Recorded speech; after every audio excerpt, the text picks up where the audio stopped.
और इस बीच सिंघू बॉर्डर पर किसानों और पुलिस के बीच संघर्ष जारी है। कुछ देर पहले सिंघू बॉर्डर के हालात का जायजा लिया हमारे संवाददाता प्रभाकर मिश्रा ने।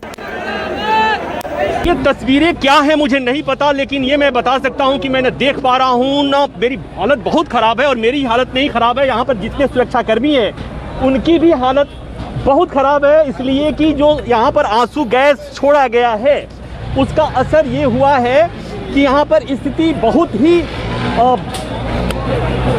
ही बुरी है। आपको मैं दिखाऊंगा तस्वीरें। लगातार यहाँ पर आंसू गैस के गोले छोड़े जा रहे हैं, लगातार आंसू गैस के गोले छोड़े जा रहे हैं। आवाज़ आप सुन पा रही होंगी। दिखाने में दिक्कत इसलिए है कि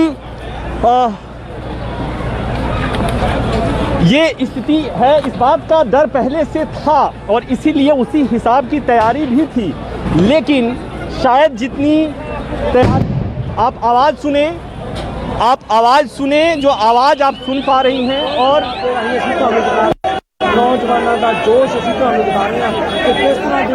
प्रभाकर, अगर आप सुन पा रहे हैं, बिल्कुल जो तस्वीरें हम तक पहुंच रही है, क्या कुछ चल रहा है सिंघू बॉर्डर पर? तो ये लगातार तस्वीरें ने दिखा रहे हैं।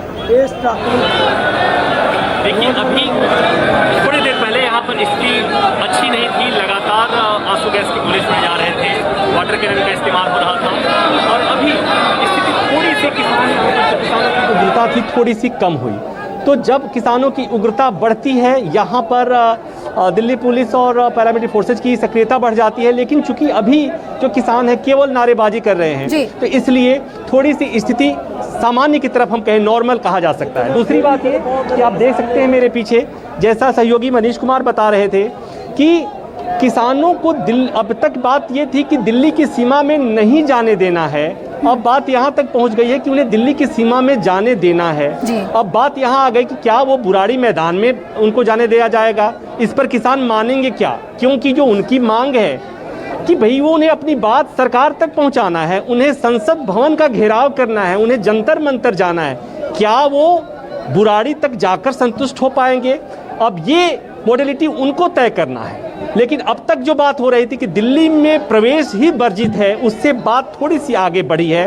कौन जाएगा, कैसे जाएगा? जो किसान इतने उग्र हैं, क्या दिल्ली की सीमा में जाएंगे, उसके बाद उन्हें कंट्रोल में करना, नियंत्रण में करना इतना आसान होगा क्या? सारी चीज़ें देखनी होंगी।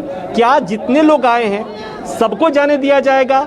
क्या जो जिन सवारियों के साथ, जिन गाड़ियों के साथ आए हैं उनके साथ उन्हें जाने दिया जाएगा? ये तमाम मॉडलिटी है जिसे तय करना पड़ेगा और साथ ही ये भी देखना होगा कि क्या आप किसान बुराड़ी के लिए तैयार हैं। तो ये तमाम बातें, अब इस पर बातें हो रही हैं अलग अलग, चूंकि अलग अलग दिशाओं से किसान आ रहे हैं, अलग अलग जत्था है, उन्हें इतना आसान नहीं है समझाना, उतना आसान तो इनको जो मैसेज आएगा उसके हिसाब से चीज़ें तय हो पाएंगी। लेकिन पीछे फिलहाल जो मेरे पीछे की तस्वीरें आप देख रही हैं कि तमाम तरह के बैरिकेड्स को ये पीछे छोड़कर आ चुके हैं। आखिरी बैरिकेड्स पे पुलिस और किसान आमने सामने है, किसानों के हाथ में उनका झंडा है, अलग अलग पार्टी, अलग अलग संगठनों का, और सरकार विरोधी लगातार नारे लग रहे हैं सिंधु बॉर्डर पर, दिल्ली और हरियाणा का जो बॉर्डर है। बिल्कुल बिल्कुल प्रभाकर, हम लौटेंगे आपके पास। पूरी तस्वीर आपने वहां की हमें दिखा दी है। मनीष का रुख कर लेते हैं। दिल्ली बहादुरगढ़ बॉर्डर पर मनीष मौजूद है। मनीष, थोड़ी देर पहले आपका रिपोर्ट भी हमने देखा, क्या जो किसान है उन तक ये बात पहुंच गई है कि चलिए आपको अभी एंट्री मिल गई है, उसके बाद जो किसान नेता हैं वो बातचीत के लिए पहल करें, क्योंकि लगातार अपील उनसे यही की जा रही है कि शांतिपूर्ण तरीके से प्रदर्शन कीजिए और बातचीत के लिए आगे आइए। मनीष। बिल्कुल, मैं दिखाना चाहूंगा अभिलाषा, ये दृश्य देखिए, किसान जो कि सुबह से इस बॉर्डर पे बने हुए थे वो अब धीरे धीरे करके आगे बढ़ रहे हैं और उनके नेता भी यहाँ पे कई लोग हैं।